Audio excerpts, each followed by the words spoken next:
ಎಲ್ಲರಿಗೂ ನಮಸ್ಕಾರ. ನನ್ನ ಹೆಸರು ದಿವ್ಯಾ. ನಾನು ಸರ್ಕಾರಿ ಹಿರಿಯ ಪ್ರಾಥಮಿಕ ಶಾಲೆಯಲ್ಲಿ ಓದುತ್ತಿದ್ದೇನೆ.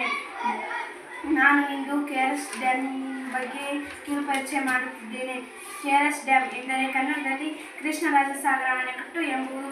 ನೀವು ಕೇಳಿರಬಹುದು, ಸುಮಾರು 25ಕ್ಕಿಂತ ಹೆಚ್ಚು ಹಳ್ಳಿಗಳು ಮುಳುಗಡೆಗೊಂಡಿವೆ.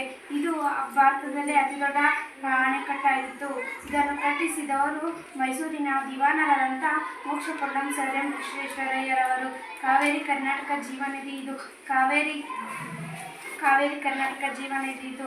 ಮೈಸೂರು ಪ್ರಾಂತ್ಯ ಎಂದರೆ ಮೈಸೂರಿನ ಸುತ್ತಮುತ್ತ ಇರುವ ಮಂಡ್ಯ, ಹಾಸನ, ಕೊಡಗು ಈ ಜಿಲ್ಲೆಗಳಿಗೆಲ್ಲ ಜೀವನದಿ ಆಗಿರುವ ಈ ಕಾವೇರಿ ನದಿಗೆ ಅಡ್ಡಲಾಗಿ ಕೊಟ್ಟಿರುವ ಒಂದು ಅದ್ಭುತ ಅಣೆಕಟ್ಟು ಎಂದರೆ KRS ಡ್ಯಾಮ್, ಕೃಷ್ಣರಾಜಸಾಗರ ಅಣೆಕಟ್ಟು.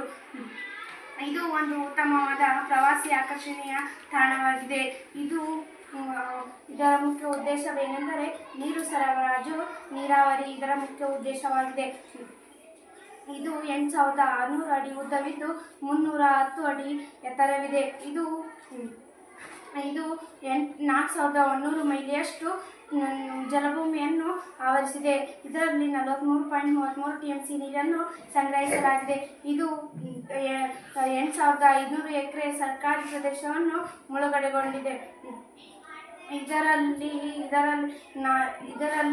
4100 ಮೈಲಿಯಷ್ಟು ಜಲಭೂಮಿಯನ್ನು ಆವರಿಸಿದೆ. ಇದು ಒಟ್ಟಾರೆಯಾಗಿ ಭಾರತಕ್ಕೆ ಹೆಮ್ಮೆ ಕೊಡುವಂಥ ವಿಷಯವಾಗಿದೆ. ಧನ್ಯವಾದಗಳು.